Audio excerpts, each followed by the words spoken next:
Good afternoon. It is December the 14th, 2016, and the Fed has spoken, and the market didn't like what they said. Off the news announcement, the first reaction was higher, and my guess is that the buying isn't over in the E-mini. Then we get, as Yellen starts to get closer to speaking, and as Yellen speaks, the Fed's pointing out that the economy is strong, getting stronger, and Trump's proposed stimulative policies might do a little much, or might even hurt productivity. So who knows? But right now, what they did do was that the dovish end of the spectrum was looking for 2 rate increases in 2017. The bearish or the hawkish side of it was looking for 4, and they came out with 3. They split the difference. They did raise interest rates 25 basis points, and the markets will build that in and adjust to it. And now to the next good piece of news. 73 was resistance. Didn't quite make it on that spike right there. The market had sold. Then we get a nice short covering rally into the rate announcement. Here's the news. And then we start to get lower highs, and the market is still selling right now. So the market right off the bat doesn't like what Yellen said at her press conference. Looking at the F1 screen, going to have an just lower high and lower lows, so the F1 screen says the market can sell. Looking at the F2 screen, I'll do the day split right here.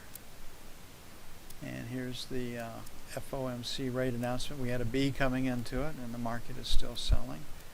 And we had the low volume number, I believe, was down here at like 41, actually, yeah, 41 right there. That's where the low volume number is on this one. So if we come down and we can't break 41, gives us a pretty good chance of popping back up to 50 as the day trade shorts come out of the market. If the market were to close right here, right now, we'd be trying to sell the 49 to 52 area, sell 1, and 55, 58 for sell 2. On the buy side, this 41 area, so being low volume number 39 to 41, buy 1. E-mini, they like to run it past that, then 35, 37 by 2. We have lots of news tomorrow. CPI up 0.2. Core up 0.2. Jobless claims 255. Philly Fed 10. Empire Manufacturing 3. Current account balance minus 120 billion. That leads to deficits of $1 trillion plus. PMI manufacturing 53.9. That number could come in higher than forecast. Lots of news, as you can see. Housing market index at 63. That'll probably come in. Hard to say where the news focus will be. My guess is probably Philly Fed, and would probably be the biggest one tomorrow. These two, I think jobless claims has been pretty much put to the sidelines. Nobody pays any attention to it anymore. So we'll see if that actually happens.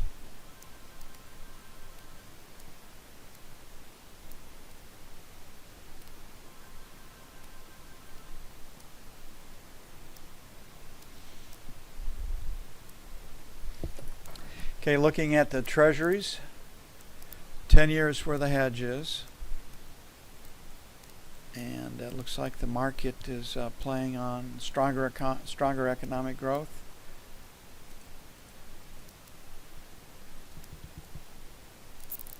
And we had a nice reversal here, so we have an outside day that usually implies trading range, but you can also see we have a move out of the middle. So right now everything's pointing to the sell side.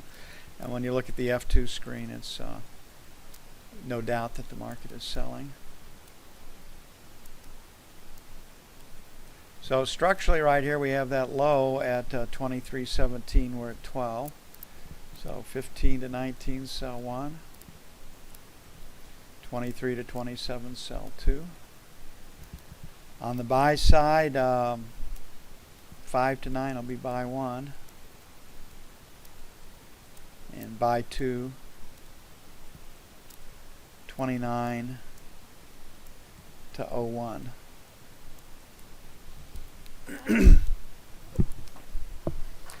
Hope everybody's had a great day. It's been a pretty good day for us as far as our calls and the way the trades worked out on the setups.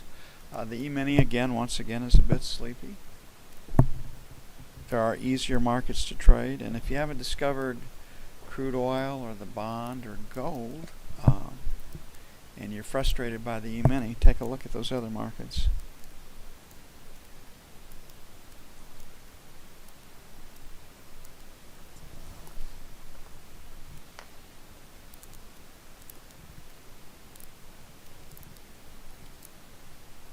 Looking at the 30-year.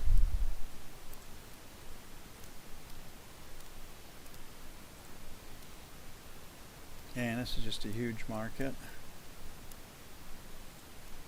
But the spread isn't collapsing. The knob spread's not collapsing as much as you think it would. If the market were to close right here at 21, we've got resistance all the way up to the buck, so 28 to 49 would be number 1. 3 to 7 would pick up this area right in here. Sell 1. 15 to 19 would pick up the spill from up here for sell 2. On the buy side, 12 to 16, number 1. 1 to 5, buy 1, down against the buck, 148. And then 21 to 25, buy 2.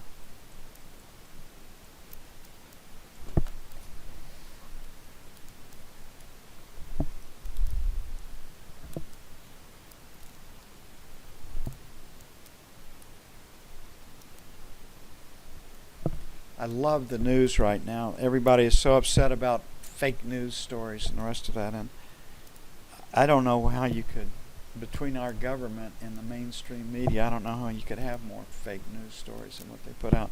But again, it's called projection. They project on the world what they're actually doing. That's how it works.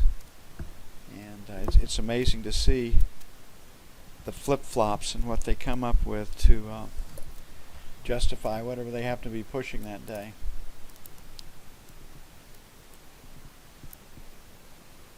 And I don't think it's going to get any better. It's probably going to get worse. Okay, looking at gold.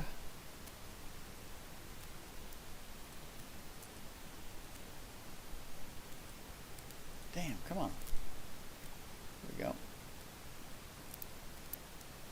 We've had really very, very strong selling right now. This 1170s where the market has a break. We got an outside day that implies we could have a trading range.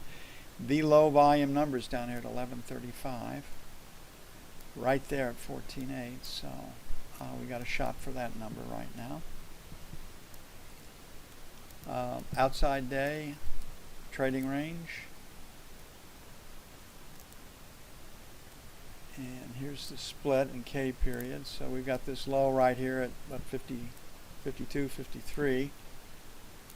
So basically 50, 52 would be sell 1. Picks up this area right here. Sell 2 will be 55, 57. Picking up that level and that high right there for sell 2. On the buy side, headed lower. A lot of times when gold has a big move, the next day is consolidation. So if we don't make new lows in the Globex session, we'll play for 45, 43 in Globex. Then 41 to 39 if we take that out. So trying to buy that 40 area and trying to sell 55 if we had got our choice or wishes in this.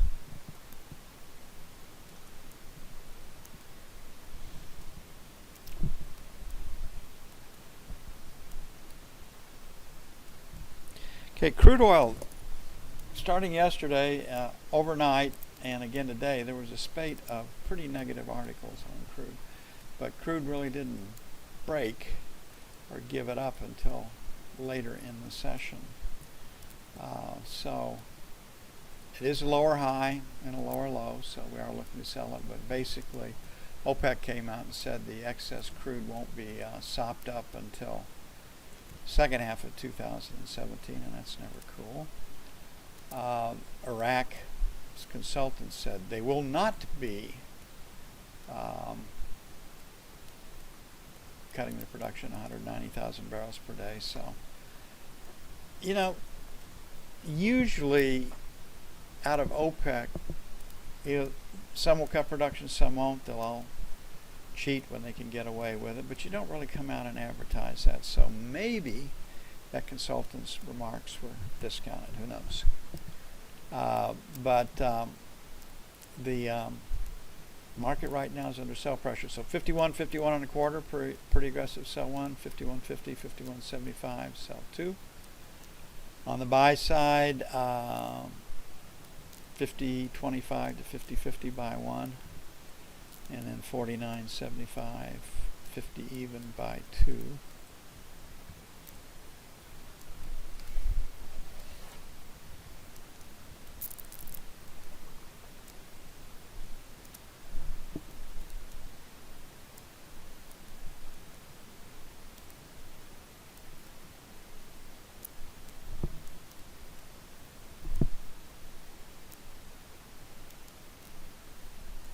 Well, everybody's on the same page that wants the status quo maintained, Jeff, including Republicans. You got to see the usual crew out there threatening to stop Trump before he even gets started. Be interesting to see if he can pull it off, because the old school is playing by the old rule book, where really the Democrats and the strategists for the Democrats right, and boy, they know how to play it, and it's always kept the Republican Party on its heels, or whipped them into. Right now, it remains to be seen whether they can do that to Trump or not. They don't have to do it to Trump; they just have to do it to a few Republican senators, and they can win that way too. And that may not be too hard to do unless Trump's got more clout than they do.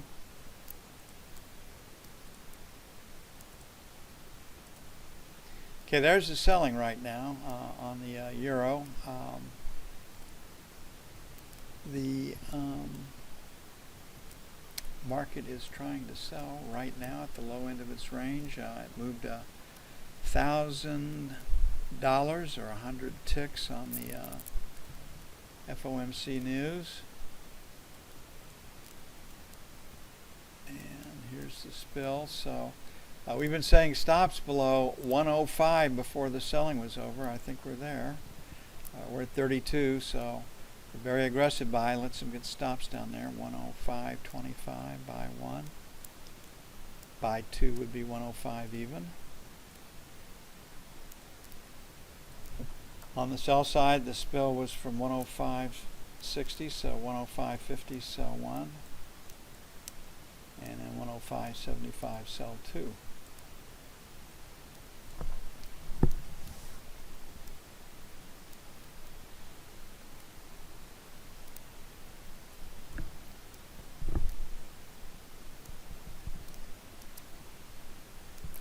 And that's it for this December 14th, 2016.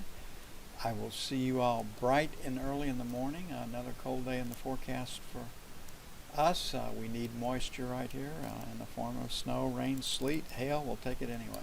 Y'all have a great evening, and I will see you bright and early in the morning.